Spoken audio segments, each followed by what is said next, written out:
Hello everybody, and thank you for tuning in to the weekly report. Will the Federal Reserve cause the next riots? Federal Reserve Chair Jerome Powell and San Francisco Fed President Mary Daly both recently denied that the Federal Reserve's policies create economic inequality. Unfortunately for Powell, Daly, and other Fed promoters, a cursory look at the Fed's operations shows that the central bank is the leading cause of economic inequality. The Federal Reserve manipulates the money supply by buying and selling government securities. This means that when the Fed decides to pump money into the economy, it does so by putting it in the pockets of wealthy and oftentimes politically connected investors who are able to spend the new money before the Fed's actions result in widespread inflation. Wealthy individuals also tend to be among the first to invest in the bubbles that form when the Fed distorts interest rates, which are the price of money. These investors may lose some money when the bubbles burst, but these losses are usually outweighed by their gains. So they end up profiting from the Fed-created boom, bubble, bust cycle. In contrast, middle-class Americans lose jobs as well as savings, houses, and other assets when bubbles burst. They will also benefit as much as the rich and well-connected from government bailouts and stimulus schemes.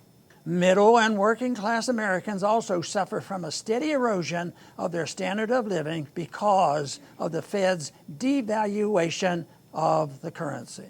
This is the reason why so many Americans rely on credit cards to cover routine expenses.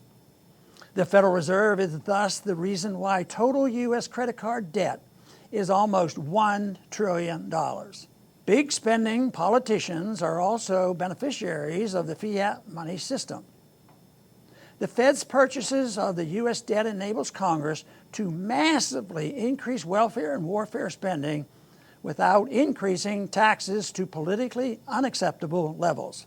The people pay for the welfare warfare state via the Fed's hidden and regressive inflation tax. Low interest rates also benefit politicians by keeping the federal government's interest payments low. This is an unstated reason why the Fed will keep interest rates near zero or even lower interest rates below zero. In response to the government-caused economic collapse, the Federal Reserve increased the money supply by about $1 trillion from mid-April to early June. In contrast, it took the Fed all of 2019 to grow the money supply by $921 billion. Even before the lockdown, the Fed was massively intervening in the economy in a futile attempt to prevent economic crisis. A coming crisis will likely be triggered by a collapse in the dollar's value and a rejection of the dollar's world reserve currency status. The economic collapse will be worse than the Great Depression. This will result in widespread violence along with government crackdowns on liberties, accelerating the U.S. slide into authoritarianism. The only way to avoid this is for Congress to mandate drastic cuts in spending, starting with defunding the military-industrial complex, and to audit, then end the Fed.